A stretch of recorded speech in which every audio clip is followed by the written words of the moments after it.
O que é notícia nesta segunda-feira? Governo faz semana de leilões e inclui 3 aeroportos do Amazonas. O Eduardo Gomes deve ser privatizado. Amazonas registra mais 448 novos casos e 11 mortes por Covid-19. Com 1.233 óbitos em 24 horas, Brasil chega a 331,5 mil mortes por Covid. Vacinação contra a gripe começa no próximo dia 12. Estados Unidos dizem já ter aplicado 165 milhões de doses de vacina contra a Covid-19. Venezuela pede ajuda da ONU para desativar campos minados na fronteira com a Colômbia. 2 homens são baleados em troca de tiros com a polícia no bairro da Compensa. Motociclista morre ao colidir contra poste no Morro da Liberdade. Homem morre com facada no coração no centro da cidade. Idoso é morto com golpe de enxada na cabeça na colônia Santo Antônio. Homem morre a golpes de faca e pedradas em parada de ônibus no bairro de Santo Agostinho. O Jornal da Manhã, 72 anos no ar, começa agora. 5h49 em Manaus. Os principais fatos do momento. O que é destaque no dia de hoje? Você ouve aqui. Jornal da Manhã. Rádio Difusora. As emissoras que retransmitem o Jornal da Manhã em todo o estado. Rádios Panorama FM em Itacoatiara. FM Nova Beruri em Beruri. Alternativa de Alvarães. Goiânia, Boa Vista do Ramos. Nova FM em Nova Olinda do Norte. Rio Madeira em Manicoré. Palmeira FM em Manacapuru. Nova Luz FM em Canutama. Rádio Fonte Boa FM. Panamá FM em Anamá. Maranhã FM em Maranhã. Caboclo FM em Altazes. Urucará FM de Urucará. Comunitária Urucurituba. Açaí FM de Codajás. Rádio Santo Antônio FM em Borba. Urucurituba FM em Urucurituba. Tucumã e Anuri FM em Anuri. Apuí FM em Apuí. Tucumã FM em Nova Aripuana. Metropolitana Mix em Manacapuru. Rádio Nova em Urucurituba. Web TV Presidente Figueiredo. Web Rádio BDC em Altazes. Rádio Camaleão em Axinim, Distrito de Borba. maripafm.com em São Sebastião do Atuma. 5h50. Previsão do tempo. O Climatempo está prevendo 15 milímetros de chuva com probabilidade de 83%. A temperatura que é de 25 graus terá máxima de 30 graus Celsius. A umidade do ar está em 86%. Os ventos estão calmos, com 5 km/h de velocidade. É segunda-feira, 5 de abril. Chegamos aos 95 dias do ano. Faltam 270 para terminar 2021. É dia de São Vicente Ferreira. Na mitologia romana era o dia do Festival da Boa Sorte, em que era homenageada a Fortuna, a deusa da sorte e da prosperidade. Esta é a edição 85.125 do Jornal da Manhã. Operam sem restrições para pousos e decolagens os aeroportos Eduardo Gomes e o Militar de Ponta Pelada. Fatos marcantes da história. 1722. O explorador holandês Jacob Roggeveen descobre a Ilha de Páscoa. 1879. Chile declara guerra a Bolívia e Peru, iniciando a Guerra do Pacífico. 1956. Fidel Castro declara-se em guerra contra o presidente cubano Fulgêncio Batista. Em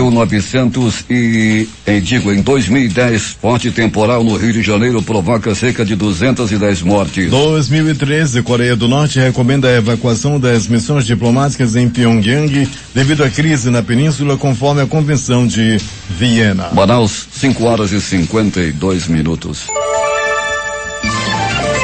Local. Sejam bem-vindos ao Jornal da Manhã. Bom dia, Eduardo. Bom dia, Paulo. Bom dia, sonoplasta Hernandes Sampaio. A Central Integrada de Fiscalização, coordenada pela Secretaria de Estado de Segurança Pública, realizou fiscalizações que resultaram no fechamento de 10 estabelecimentos comerciais por descumprimento do decreto governamental de combate à Covid-19. As ações ocorreram em diversas zonas de Manaus, das 13 horas do sábado, dia 3 de abril, até a madrugada deste domingo. 2 equipes foram destacadas para as atividades divididas pelo turno da tarde e da noite. Foram vistoriados 13 locais, entre os quais 12 bares localizados nas zonas Centro-Sul.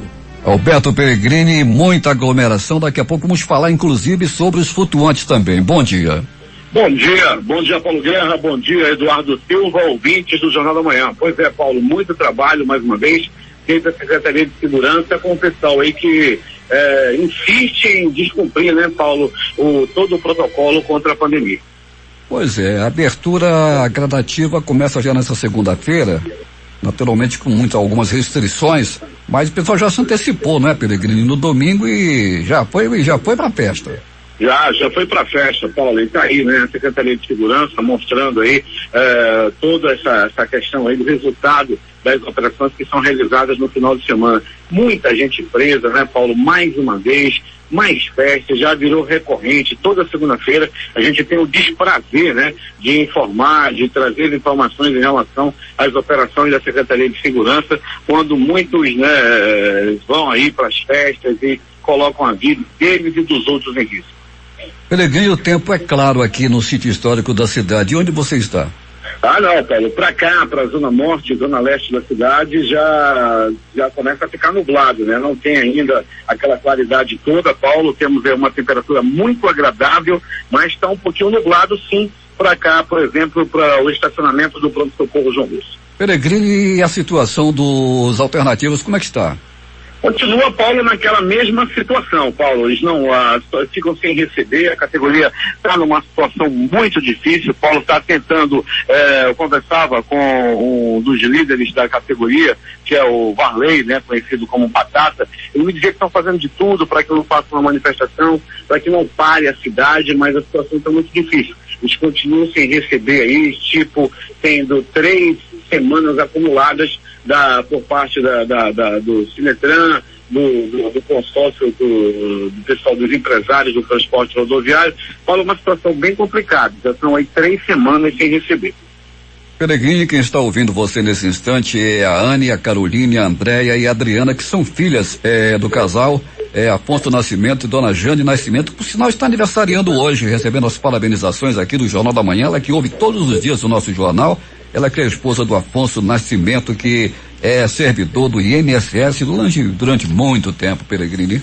Pois é, Paulo, que bom, né, que a família Nascimento está ligada conosco. Um abraço aí para a pessoa que está aniversariando, que tenha muitos anos de vida, e que continue ouvindo aqui o nosso Jornal da Manhã. A gente fica muito feliz, assim, Paulo, quando recebe o carinho dos nossos ouvintes, como é o caso, né, da família Nascimento, que hoje está em festa. Peregrini, e a escuridão na ponte Rio Negro, como é que está? Continua, Paulo, logo após, até na ponte ainda tem alguns bicos de luz, né, Paulo? Agora naquela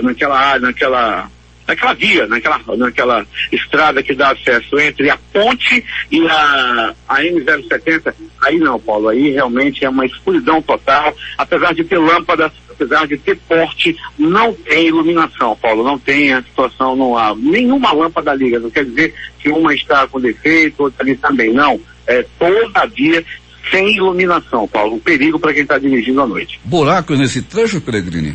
Ainda tem, Paulo, né? Um ou outro houve um recapeamento, mas com a chuva, logo, as pessoas sentiram muito cuidado, Paulo, que quando tem buraco ali, não é só buraco, não. São verdadeiras crateras que o motorista, o condutor tem que ter muito cuidado quando passar ali por aquela via, principalmente, Paulo, antes de chegar no Cacau Pereira. Peregrini, tivemos um tiroteio lá no bairro da Compensa de novo. 2 homens foram baleados, foram levados para o pronto-socorro em estado grave, Peregrini. Estado grave, Paulo. As informações são que os 2 estão em estado grave e foram no confronto ontem lá no bairro da Compensa, acabaram sendo baleados e levados ao pronto-socorro 28 de agosto, onde permanece internado, Paulo, e a informação que temos é que o estado é gravíssimo. Uma parada de ônibus, um homem foi morto a golpes de faca e pedradas, Peregrini, no bairro de Santo Agostinho. Pois é, Paulo, numa ação de extrema violência. Foi como você colocou realmente. Foram pedradas e facadas. Isso aconteceu no bairro de Santo Agostinho. O homem, né, a vítima não foi identificada ainda, mas foi levado ao Instituto Médico Legal. Paulo, a perícia foi realizada no local. Investigações também já estão em curso. Um homem foi morto a golpes de enxada na cabeça, não é, Peregrini, na colônia Antônio Aleixo, digo colônia Santo Antônio. Ele tinha 74 anos, é isso, Peregrini? Pois é, Paulo, trata-se do seu Antônio Sabino da Silva, 74 anos, isso aí, Paulo. Ele tinha 74 anos de idade e foi um crime de extrema crueldade, sabe? As enxadadas pegaram na cabeça da vítima. As informações dão conta, Paulo, de que o seu Antônio e o vizinho dele, né, o assassino, conhecido como Baixinho, já tinham ali, sabe, uma rixa devido à divisão de terras. Na agitada Visconde de Mauá, uma rua aqui no centro da cidade, no sítio histórico, sempre acontece confusão, porque tem muitos bares por ali também, né, Pellegrini? Um homem foi morto. Então, ali sempre, né, a cerveja, a cachaça, os bêbados estão no ponto da área. E como você colocou muito bem, todo dia tem confusão. E aqui e ali acaba em morte. Como foi o caso nesse final de semana, o homem que foi morto com uma única facada que lhe acertou o coração. Em alta velocidade, o motociclista colidiu com um poste no Morro da Liberdade, não é, Pellegrini? Mais um que morreu. Quebrou o pescoço, né? Bateu de frente. Primeiro ele bateu na perna manca que ficava aqui, né? Numa puxada na frente da casa, assim, ele perdeu o controle da moto, Paulo, e primeiramente bateu nessa puxada, né? Na frente lá da casa, levou a perna manca, pra você ter uma ideia. A perna manca foi arrancada. Daí ele chocou-se depois com o poste e acabou morrendo na hora.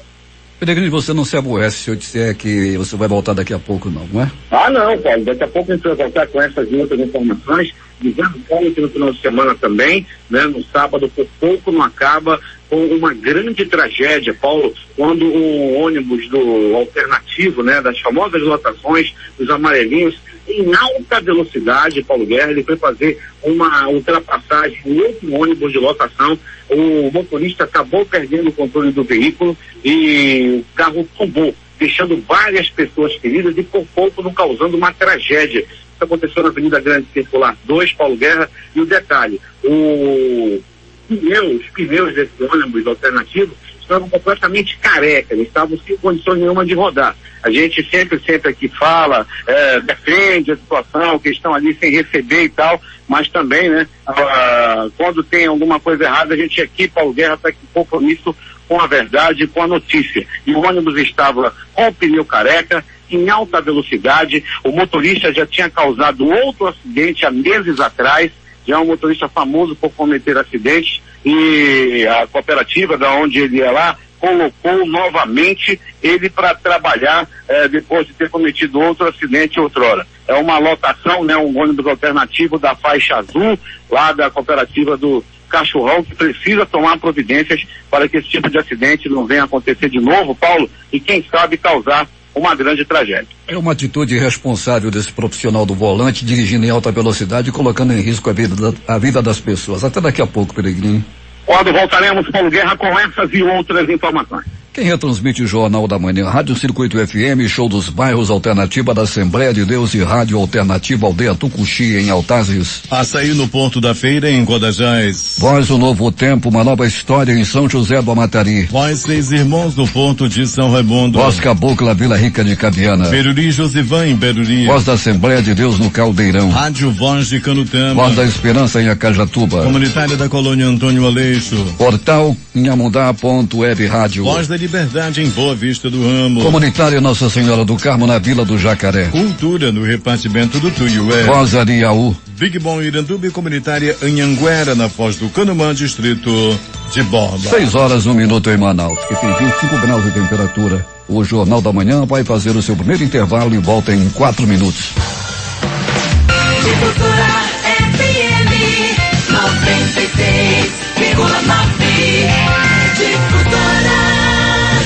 Fiémanchete. Você ouve aqui. Jornal da Manhã. Rádio Difusora. 6h06 em Manaus. Temos informações com o repórter José Alberto Zegdeg. Muito bem, Paulo Guerra. A média de chuva que vem atingindo a região do Solimões nesses primeiros meses de 2021 dá um sinal de que teremos uma inundação rigorosa no município de Manacabru. Foi o que disse a equipe de técnicos da CPRM na semana passada, quando estiveram em visita aqui na Princesinha do Solimões, o que eleva as chances de atingir a cota de inundação que mais sacrificou o município em 2015, quando o Solimões atingiu a sua maior marca já registrada. A informação foi repassada pelo secretário da Defesa Civil do município, Daniel Aguiar. Aguiar disse ainda que pelo menos 5 bairros localizados em áreas mais baixas, as águas da enchente já chegaram e que, com esforço próprio da Defesa Civil, estão construindo pontes de madeira para facilitar acesso aos moradores da área. Para o secretário Daniel Aguiar, O maior perigo são as doenças causadas pelas águas da enchente, já que todo o lixo acumulado nas margens dessas áreas são levados pelas águas e com isso animais peçonhentos como ratos, cobras e outros insetos saem de suas tocas, deixando a população vulnerável a picadas e ferradas indesejáveis. Na zona rural, os agricultores de várzea antecipam a colheita de alguns produtos, pois a água já invadiu grande parte das áreas de produção e com a continuação das chuvas já se prevê também um grande prejuízo aos produtores agrícolas com a perda de muitos produtos. Ontem, 4 de abril, a cota das águas chegara à marca de 18,52 metros. Em 2020, nessa mesma data, a marca era de 16,51 metros, uma diferença de 2,01 metros em relação ao mesmo período do ano passado. Bem, Paulo, as águas não param de subir e, pelo que dizem os especialistas, ainda teremos pela frente pelo menos 2 meses e meio de muita água. De Maracapuru, Zeg-Deg para o Jornal da Manhã. 6:08 em Manaus. Apesar do decreto que proíbe o funcionamento de balneários e flutuantes aos domingos ainda estar em vigor, alguns estabelecimentos funcionaram normalmente, além de aglomeração e fluxo intenso de pessoas na Zona Oeste e região metropolitana de Manaus na tarde deste domingo. No ramal do Tarumã, que dá acesso à Praia Dourada, e também no ramal Janamari, na Zona Oeste, vários banhistas aproveitaram o dia de sol para lotarem os balneários e flutuantes. Na cabeceira da Ponte Felipe Dal, na região metropolitana de Manaus, também havia vários carros estacionados e banhistas estavam dentro das águas. Com as mudanças anunciadas, a partir desta segunda-feira estará autorizada a ampliação do horário de funcionamento de restaurantes e a liberação para a retomada de aulas do ensino médio e cursos livres. Nesta fase, a restrição de circulação de pessoas passa a ser de meia-noite às 6 da manhã. O arcebispo de Manaus, Dom Leonardo Steiner, disse ontem durante a missa de Páscoa que é um momento para consolar todos aqueles que sofrem pela pandemia da Covid-19. Para o religioso, muitas famílias vão passar este período enlutadas e outras sem emprego ou endividadas por conta do aumento do desemprego que assola o país com o avanço da doença. Produtores das áreas de várzea de Itacoatiara começam a se preocupar com a cheia do rio Amazonas. Quem tem os detalhes é o repórter Manuel Cruz. Bom dia, Paulo e ouvintes do Jornal da Manhã.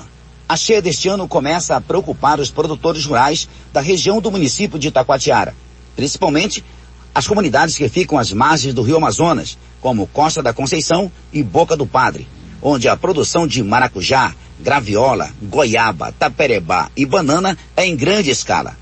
O rio Amazonas está subindo em média 5 centímetros por dia. Hoje está com 13 metros e 60 centímetros. Se comparando com o ano de 2012, onde foi registrada a maior cheia aqui em Itacoatiara, onde a cota máxima atingiu 15 metros e 3 centímetros, hoje está 10 centímetros menor. O coordenador da Defesa Civil do município, Guilherme Silva, informou que 17 bairros da cidade podem ser afetados pela cheia deste ano, e que já montou um plano de contingência para minimizar os impactos causados à população que mora nas áreas de risco. Quanto aos produtores que moram nas áreas de várzea, é quase impossível evitar os prejuízos, isso porque a água deve inundar toda a terra. De Itacoatiara, Manuel Cruz, para o Jornal da Manhã. 6:10 em Manaus. O ano letivo para os alunos matriculados em uma das 22 creches da Prefeitura de Manaus inicia nesta segunda-feira, hoje. Com a suspensão das aulas presenciais por conta da pandemia do novo coronavírus, a Secretaria Municipal de Educação orienta pais ou responsáveis pelas crianças por meio dos guias Vivências da Criança, Saberes Familiares e o Vivências Domésticas no arranjo curricular de creche, desenvolvidos pela Gerência de Creches, com dicas para qualificar as interações familiares durante o período de isolamento social. Na tarde de ontem, policiais militares que atuam na base fluvial Arpão, no Rio Solimões, próximo ao município de Coari, apreenderam 640 quilos de pirarucu ilegal entre produto fresco e seco. O pescado estava sendo transportado por 2 embarcações identificadas como Fernandes e Araújo Muniz, que saíram da comunidade do Paricá com destino a Quari. O produto está avaliado em R$12.700. O Centro de Serviços Compartilhados lançou o edital que visa contratar empresa especializada em obras e serviços de engenharia para a reforma e modernização da rodovia M10. O serviço foi solicitado pela Secretaria de Estado de Infraestrutura, CINFRA. O certame na modalidade concorrência está previsto para ocorrer no próximo dia 30. A Comissão de Saúde e Previdência da Assembleia Legislativa do Estado realiza nesta segunda-feira audiência pública virtual para debater medidas que devem ser adotadas caso haja uma terceira onda de Covid-19 no Estado. Segundo a presidente da Comissão de Saúde, deputada doutora Maiara Pinheiro Reis, do Progressistas, é necessário que os órgãos de controle da saúde estejam prevenidos e preparados para um possível novo colapso da saúde no Estado. Morreu neste domingo na cidade de Bom Despacho, em Minas Gerais, o maestro amazonense Nivaldo de Oliveira Santiago, aos 95 anos, de complicações derivadas do câncer. Nivaldo Santiago nasceu em 1929 aqui do Amazonas e graduou-se em piano pela Faculdade de Música Carlos Gomes, em São Paulo. Formou-se em regência e organista em Bolonha, na Itália, e dedicou-se ao desenvolvimento do canto coral no país, sendo um dos pioneiros na criação de corais em São Paulo, Amazonas e Pará. O maestro foi homenageado em 2009 pela criação do coral João Gomes Júnior, com a publicação do livro Nivaldo Santiago, uma Amazônia em Música, por seus 80 anos, isso em 2014. Outra homenagem pela Universidade Federal do Amazonas como professor emérito pelo conjunto da obra e atuação pelas artes na região norte do país. O Amazonas registrou 448 novos casos de Covid-19, segundo o boletim da Fundação de Vigilância em Saúde, FVS, divulgado neste domingo. Quais o total de infectados desde o começo da pandemia chegou a 352.312. O número de mortes chegou a 12.072, com mais 11 óbitos confirmados neste domingo. Desses, 10 ocorreram nas últimas 24 horas e um falecimento foi registrado em dias anteriores, porém confirmado somente agora.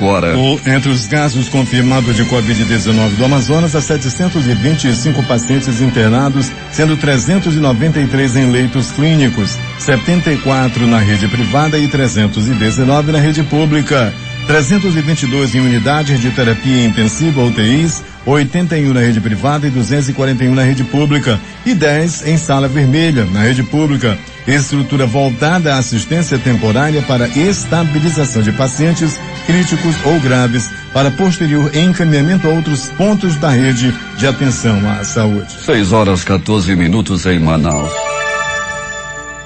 A Fundação de Vigilância em Saúde do Amazonas divulga o consolidado diário de vacinação contra a Covid-19 no Amazonas. Dados parciais do Programa Nacional de Imunização da FVS apontam que 573.041 doses foram aplicadas em todo o estado até este domingo, sendo 439.884 de primeira dose e 133.157 de segunda dose. Diante da crise ocasionada pela pandemia da Covid-19, o desemprego aumentou drasticamente no Brasil, chegando a bater o recorde de 14,2% no trimestre encerrado em janeiro desse ano, segundo o Instituto Brasileiro de Geografia e Estatística, o IBGE. A situação é ainda mais agravante para aqueles que estão acima dos 40 anos. No Amazonas, a taxa de desemprego para pessoas a partir dessa idade chegou a 11%. Amazonenses revelam as dificuldades de tentar continuar no mercado de trabalho. De acordo com o levantamento feito pelo IBGE, a taxa de desemprego para pessoas de 40 a 59 anos alcançou 8,2%.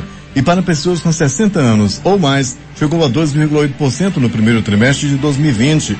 Dados mais recentes do estado. No total, o desemprego no Amazonas atingiu 11% da população ativa. O governo federal realiza entre os dias 7 e 9 deste mês uma série de leilões de aeroportos e ferrovias. Chamada de Infra Week, a expectativa é arrecadar 10 bilhões de dólares em investimentos privados com as concessões. Entre os aeroportos que vão a leilão, 3 estão localizados aqui no Amazonas: o Eduardo Gomes em Manaus, o aeroporto de Tefé e o aeroporto de Tabatinga. O Ministério da Infraestrutura prevê a geração de mais de 200 mil empregos de forma direta, indireta e efeito renda ao longo dos contratos de arrendamento e concessões. Agora 6h16 em Manaus. A seguir, 2 homens são baleados em troca de tiros com a polícia no bairro da Compensa.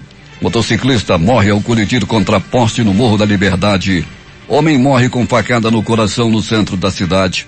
Idoso é morto com golpes de enxada na cabeça na colônia Santo Antônio. Homem morre a golpes de faca e pedradas em parada de ônibus no bairro de Santo Agostinho. O Jornal da Manhã volta com estas e outras notícias em detalhes após o intervalo comercial. ZYC 246. Rádio Difusora FM 96,9 MHz. Manaus, Amazonas. O amor do Amazonas está no ar. Difusora FM. Se é manchete, você ouve aqui. Jornal da Manhã, Rádio Difusora. 6h21 em Manaus. Polícia. Peregrine, a propósito daquele acidente envolvendo aquele ônibus lá no Distrito Industrial, a informação precisa é a seguinte: um passageiro prestou informações aqui ao Jornal da Manhã. Ele vinha no último banco do ônibus. Ele, na realidade, ele disputava uma corrida com outro ônibus, Peregrine. Estavam, como se dizia antigamente, estava em porfia. E, pois é, um racha de ônibus no Distrito Industrial. Só faltava essa, não é, Peregrine? Pois é, Paulo, o camarada porfiando, né, e colocando a vida de todo mundo em risco, né, Paulo? A gente sempre por aqui agradece a audiência dos nossos amigos do transporte alternativo, os que dirigem, a grande maioria, 99,9% são motoristas aí que trabalham para sustentar suas famílias, mas trabalham de maneira tranquila, trabalham de maneira responsável, mas tem uns no meio dessa categoria, Paulo Guerra, que, né, merece fiscalização, merece cadeia, colocam a vida das pessoas em risco, são ultrapassagens perigosíssimas. Todos os dias a gente ouve relatos aí desse pessoal, principalmente daqueles que tem umas cooperativas, sabe, Paulo, daqueles da faixa vermelha, como outros aí, que tem treinamento, tem orientações para o motorista, mas outros não. Colocam aí a Deus dará, ônibus com pneu careca, como aconteceu nesse daí dessa alternativa da faixa azul, que acabou capotando. Paulo, o negócio não foi fácil não, poderia ter acontecido uma tragédia. O que mais aconteceu, Alberto Peregrini? Muito bem, Paulo Guerra e ouvintes do Jornal da Manhã, deixa eu dar continuidade ao nosso noticiário policial.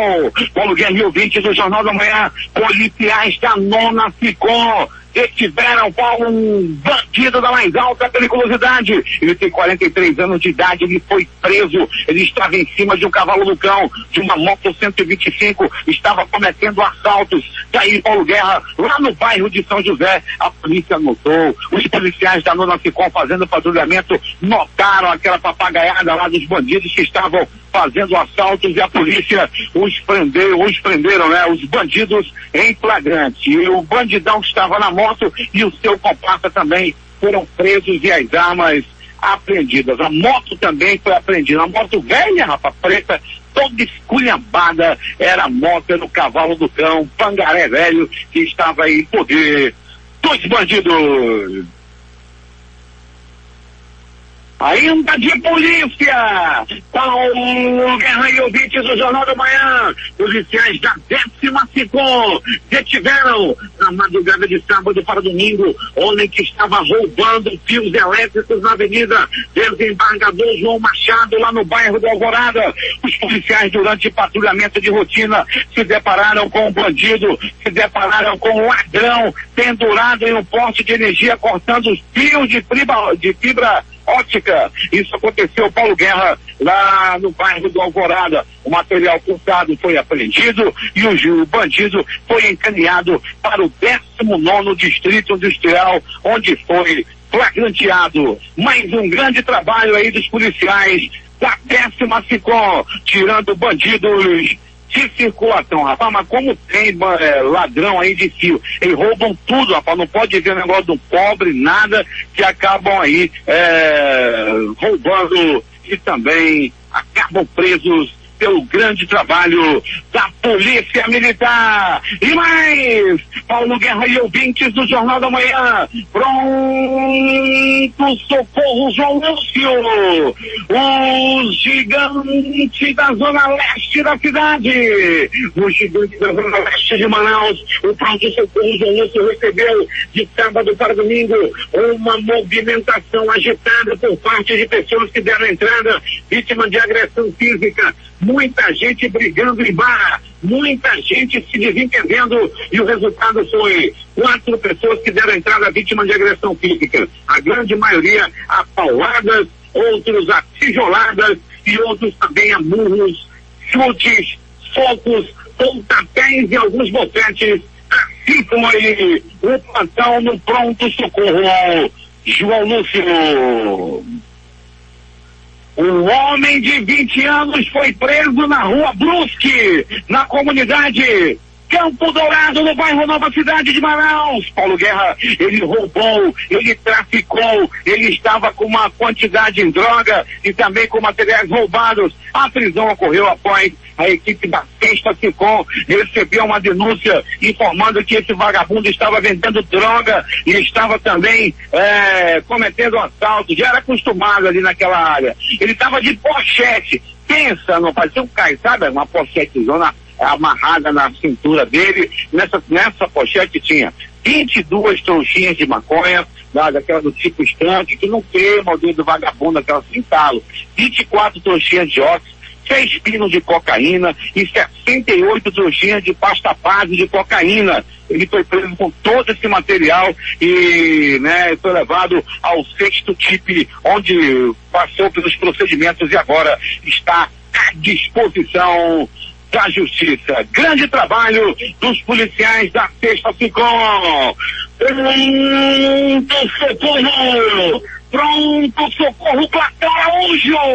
No Platão Araújo, uma pessoa deu entrada, Paulo Guerra e ouvintes do Jornal da Manhã, vítima de acidente de trânsito, uma violenta queda de moto. Isso aconteceu, Paulo Guerra e ouvintes, na área do bairro Jorge Teixeira. Era por volta de 19 horas e 20 minutos à noite de ontem. Quase, Paulo Guerra. Quase ele parte dessa para pior. Se não é a ação dos anjos da vida, dos médicos, dos enfermeiros, do técnico de enfermagem, esse daí teria partido dessa para pior. Todos que procuram o pronto-socorro Platão Araújo são muito bem atendidos. Ainda do pronto-socorro Platão Araújo. Paulo Guerra e ouvinte do Jornal da Manhã, uma jovem de 24 anos de idade pegou uma pisa de uma senhora de aproximadamente 40. Pensa numa mulher boa de feia, essa de 40 anos, sabe bater. Deu-lhe uma pisa na moça de 19 anos. As informações dão conta de que as duas se desentenderam por causa de dívida, Dívida. A senhora mais velha, a senhora de 40 anos, trabalha fazendo unha, fazendo cabelo, aquela coisa toda, e essa jovem já estava devendo ela há algum tempo. Aí quando ela foi cobrar, a jovem ficou meio alterada e acabou entrando na pisa. Pegou-lhe uma pisa, ela disse que está satisfeita, não precisa mais nem a jovem pagar, que a pisa que ela pegou já pagou a dívida numa boa. Você que faz unha e não paga, todo cuidado é pouco. As cabeleireiras e manicure cobram as dívidas geralmente dando uma pisa. Foi o que aconteceu, Paulo Guerra e ouvinte do Jornal da Manhã, no bairro Jorge Teixeira. O homem de 29 anos foi preso na comunidade Cidade Alta, no bairro Jorge Teixeira. Ele estava vendendo droga. A polícia recebeu uma informação de que ele estava ali comercializando entorpecentes. A operação Pacificador chegou até ele. Lá no local onde houve a denúncia, o suspeito foi encontrado com muitas trouxinhas de óxido. Questionado lá, perguntaram dele onde é que estava o resto da droga. Ele disse que estava escondido debaixo de um fogão, mais outras quantidades em droga, como cocaína, óxido e outro tipo de droga. Ele foi conduzido ao 14º TIP, onde vai passar por procedimentos. Rapaz, um fogão velho, mas até o talo de droga, e o homem foi preso, já está atrás das grades. É agora! As notícias do Instituto Médico Legal. Saiba agora quem foi para a pedra nas últimas horas da cidade. As notícias do final de semana.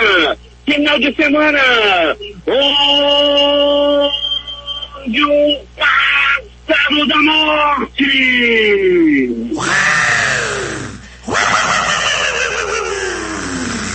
Sobrevoou a cidade. Olha o Guerreiro ouvinte do Jornal da Manhã, lá no bairro Morro da Liberdade. O motoqueiro Rocinei Ferreira de Castro, de 32 anos, morreu no domingo.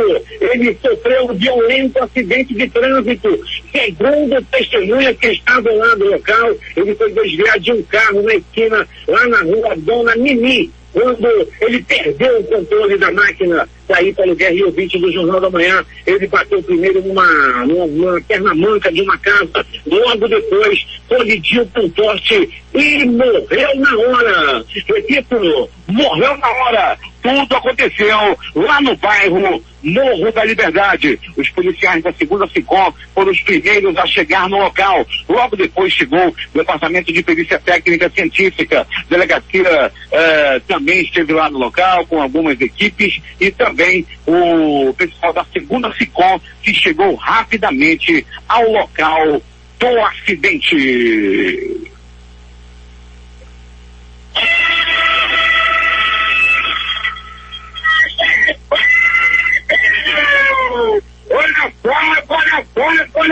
Olha a morte! Mais uma morte no centro da cidade. Quem mora no centro diz assim: ai, tu mora lá pra Zona Leste, né? Eu já ouvi isso. Cara que tu mora lá pra Zona Leste, lá é violento, né? E aí no centro, na Visconde de Mauá, como é que é a parada? Mais um morre de faca! E foi no centro da cidade. O centro está tomando banho de sangue. Muitas mortes vêm acontecendo no centro da cidade. E dessa vez não foi diferente. Um homem até o presente momento não identificado foi furado, levou uma violenta facada no coração. A faca pegou no coração da vítima. Ele ainda agonizou por alguns momentos.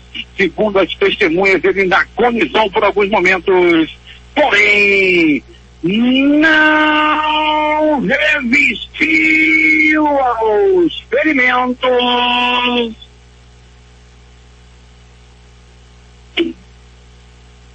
E morreu. Uma outra vítima de faca, uma outra pessoa gravemente ferida deu entrada no pronto-socorro 28 de agosto, vítima de facadas também. Isso aconteceu na rua Pedro Botelho, no centro da cidade. Foi outra ocorrência aí violenta na área central da cidade. Tem uns que pensam que é só nas velhas. Olha aí os centros como é que tá.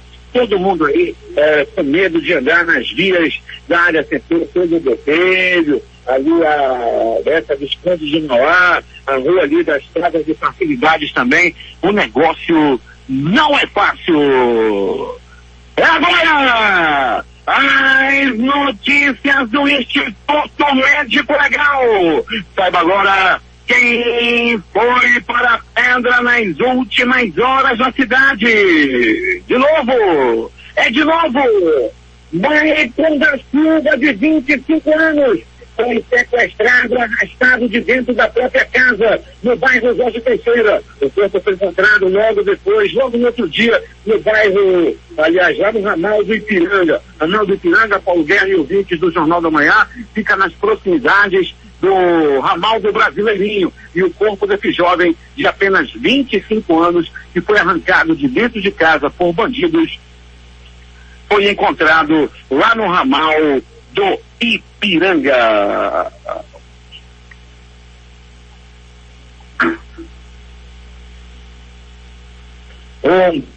O crime aconteceu no bairro Colônia Santo Antônio. O idoso Antônio Savino da Silva, de 74 anos, foi cruelmente assassinado com enxadadas. Eu falei enxadadas na cabeça. A cabeça do idoso foi rachada a golpe de enxada. O miolo, a massa encefálica ficou espalhada pela casa. O autor do crime foi o bandido frio, cruel, covarde, um lixo humano, conhecido como Baixinho. O Baixinho é vizinho da vítima e, segundo as primeiras informações, os dois já haviam discutido algumas vezes e o Baixinho maltratava, o Baixinho humilhava, né? Falava muita coisa para esse idoso de 74 anos. E esse Baixinho aí, esse lixo, acabou matando o vizinho a golpe de enxada dentro da própria casa da vítima. Esse Baixinho, rapaz, não vai em nada, ele tá foragido, é assassino, frio, cruel, bandido da pior espécie. Há quem diga que ele, quando não tá com enxada, quando não tá com teclado, não se garante pra ninguém, só vai quando tá armado. Baixinho desgraçado, bom de pegar um couro, Baixinho assassino, Baixinho ladrão, Baixinho não vale nada, lá do bairro Colônia Santo Antônio.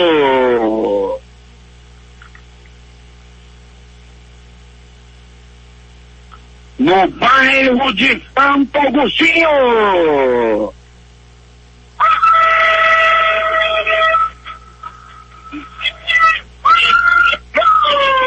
Olha a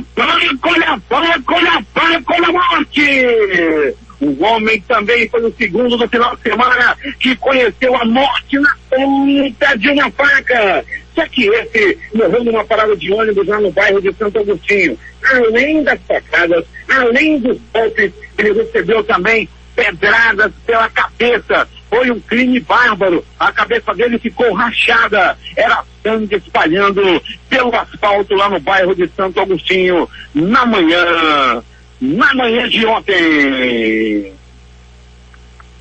O Instituto Médico Legal realizou nas últimas 24 horas 52 exames de corpo de delito. E essas foram as notícias da noite e madrugada. E o resumo do final de semana em Manaus. Onde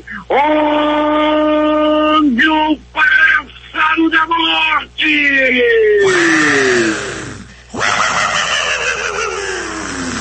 sobrevoou a cidade. Para não dizer que não falei em coisa boa, passou agora aqui pela nossa unidade externa, todo bem arrumado, todo no blazer, nosso amigo Jorge Lima, o Jorge Mete Marcha, presidente da ACA, que está se deslocando nesse momento para a cidade de Manacapuru, onde vai ter várias reuniões. Abraço, Mete Marcha, boa viagem. Agora é contigo, poderoso e cobiçado Paulo Guerra. 6h38 em Manaus. A seguir, Venezuela pede ajuda da ONU para desativar campos minados na fronteira com a Colômbia. Projeção indica que o Brasil terá 562 mil mortes por Covid até o mês de junho. Os detalhes após o intervalo comercial. Em busca da informação, encontrou Jornal da Manhã, Rádio Difusora. 6h43 em Manaus. Últimas notícias. O Brasil registrou 1.233 mortes por Covid nas últimas 24 horas, totalizando neste domingo 331.530. Com isso, a média móvel de morte no país nos últimos 7 dias ficou em 2.747. Em comparação à média de 14 dias atrás, a variação foi de mais 20%, indicando tendência de alta nos óbitos pela doença. Os números estão no novo levantamento do consórcio de veículos de imprensa sobre a situação da pandemia de coronavírus no Brasil, consolidados às 20 horas de ontem. O balanço é feito a partir de dados das secretarias estaduais de saúde. A Venezuela vai pedir ajuda imediata à Organização das Nações Unidas para desativar os campos minados que grupos irregulares plantaram, segundo o Caracas, na fronteira com a Colômbia, onde confrontos estão sendo travados desde o final de março, anunciou o presidente venezuelano Nicolás Maduro. O ministro das Relações Exteriores da Venezuela, Jorge Arreaza, dirige um comunicado ao secretário-geral Antônio Guterres das Nações Unidas para solicitar ajuda emergencial e imediata para que tragam todas as técnicas para desativar os campos minados deixados por esses grupos irregulares de assassinos e traficantes de drogas vindos da Colômbia. Funcionárias públicas da Bolívia são presas por roubo de 500 vacinas em cidade de fronteira com o Brasil. O roubo aconteceu em uma cidade de Guaiaramirim, na fronteira com o Brasil. Pessoas encapuzadas devolveram as vacinas depois de 3 dias, mas elas não serão usadas porque não se sabe se a manutenção foi correta. 2 mísseis caíram em uma área rural no Iraque, próxima a uma base militar, onde há pessoas que trabalham para as forças dos Estados Unidos no país do Médio Oriente neste domingo. Não houve danos de acordo com as autoridades iraquianas. Os projéteis caíram do lado de fora da cerca que delimita a base. Em intervalo, o Jornal da Manhã volta a seguir com outras notícias. A comunicação transparente e verdadeira. Jornal da Manhã. Jornal da Manhã. 6h48 em Manaus. Uma projeção feita por um centro de estudos ligado à Universidade de Washington, nos Estados Unidos, mostrou que o Brasil deve ultrapassar mais de 560 mil mortes por Covid-19 até o final de junho. Até o momento, mais de 330 mil pessoas faleceram em decorrência de complicações causadas pelo coronavírus no país, o segundo maior número no mundo, atrás apenas dos Estados Unidos, com 554 mil mortos. De acordo com o Instituto de Métricas e Avaliação em Saúde, centro ligado à Universidade Norte-Americana, que vem fazendo projeções certeiras desde o início da pandemia, o Brasil vai chegar a 562.863 mortes até 1º de julho. Além da Covid-19, as ações de imunização para outras infecções vão continuar no Brasil. No dia 12 de abril, começa a 23ª campanha nacional de vacinação contra a gripe. Conforme definido no informe técnico do Ministério da Saúde, o objetivo é vacinar pelo menos 90% do público-alvo, que totaliza mais de 79,7 milhões de pessoas, até 9 de julho de 2021. Haverá ainda um dia D, um sábado, em que postos de saúde e vários outros locais, como shoppings, parques e supermercados, aplicam a vacina da gripe para turbinar a campanha de imunização. Ao menos 91 pessoas morreram e dezenas continuam desaparecidas após inundações e deslizamentos de terra na Indonésia e em Timor-Leste, anunciaram nesta segunda-feira as autoridades locais. As inundações e as cheias repentinas provocadas pelas chuvas torrenciais provocaram o caos nas zonas situadas entre a ilha Indonésia de Flores e o Timor-Leste. Milhares de pessoas procuraram abrigos. As fortes chuvas inundaram milhares de casas. A partir de amanhã, o governo vai começar a pagar uma nova rodada do auxílio emergencial para os trabalhadores que fazem parte do cadastro único e para os que se inscreveram por meio do site e do aplicativo do programa. Os beneficiários do Bolsa Família, os pagamentos vão começar a ser feitos em 16 de abril. Os pagamentos seguem, assim como nas outras parcelas, as datas de nascimento dos beneficiários. Relatores da ONU se unem para denunciar a nova Política Nacional de Educação Especial sancionada pelo presidente Jair Bolsonaro em setembro de 2020 e mais conhecida na sociedade civil como Decreto da Exclusão. A iniciativa na prática desobriga a escola a matricular estudantes com deficiência e permite a volta do ensino regular em escolas especializadas. Para entidades, isso é um retrocesso de décadas na educação inclusiva no país, além de uma violação à Constituição ao segregar alunos. As Nações Unidas marcam este 5 de abril o Dia Internacional da Consciência. A data estabelecida pela Assembleia Geral em 2019 pretende mobilizar os esforços da comunidade internacional para promover a paz, tolerância, inclusão, compreensão e solidariedade. A Assembleia Geral convidou todos os Estados-membros da ONU, agências e fundos e outras organizações internacionais e regionais para construir uma cultura de paz. Os destaques de capa dos principais jornais do país nessa segunda-feira. O Globo, Rio de Janeiro. Ministro do STF querem julgar liberação de cultos presenciais no plenário. São Paulo. Decisão de Cássio sobre cultos incomoda ministro do STF que prevê em reversão. O Estado de São Paulo. O mérito não é do ministro, é de Deus, diz pastor Valdomiro em culto presencial e lotado. Planalto Central, capital da República, Correio Brasiliense. Tensão na relação entre militares e Bolsonaro deve continuar até 2022. Valor econômico. Dimas Covas, do Butantan, não espera aceleração da vacinação e vê 5.000 mortes por dia em abril. Estado de Minas. Promotor é preso em Belo Horizonte em investigação sobre morte da esposa. Jornal do Comércio no Recife. Governadores do Nordeste saem em defesa de Paulo Câmara após publicação de Bolsonaro. Fortaleza Diário do Nordeste. Novo decreto de Camilo prorroga lockdown no Ceará. Flexibilização começa no dia 12 deste mês. Porto Alegre, 0 hora. Paciente de Covid morre no Rio Grande do Sul após receber nebulização com hidroxicloroquina sem autorização da família. A crítica Manaus. Economia, expectativa popular, cautela no consumo. Estas foram as principais notícias de ontem, as primeiras de hoje. Termina aqui o Jornal da Manhã. Participaram desta edição reportagens José Alberto Zegdeg, Manuel Cruz e Alberto Peregrini. A sonoplastia de rádio de Hernani Sampaio e Hamilton Cabral. Apresentação Eduardo Silva e Paulo Guerra. Próxima edição amanhã às 5 horas e 45 minutos.